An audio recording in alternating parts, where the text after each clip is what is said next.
Chart ఉంది నాన్న, దాంట్లో పదాలు ఉన్నాయి. ఆ పదంలో ఒత్తు లోపించింది, దాన్ని నువ్వు రాస్తావా? ఓకే. గొడ్డలి, గుడ్. నత్త, కప్ప, చెప్పు, గుడ్. కన్ను, లడ్డు,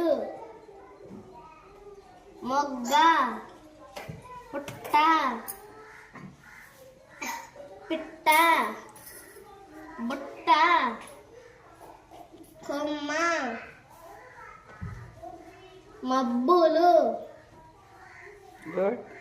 పువ్వు, దువ్వెన, కర్ర, కొయ్య, కొయ్య, యాకు, యావు. అల్లం. గుడ్. కానీ చెప్పు ఆల్రెడీ పూ రాశాను కదా నాన్న, ఇది రాయకూడదు, సరేనా? Very good.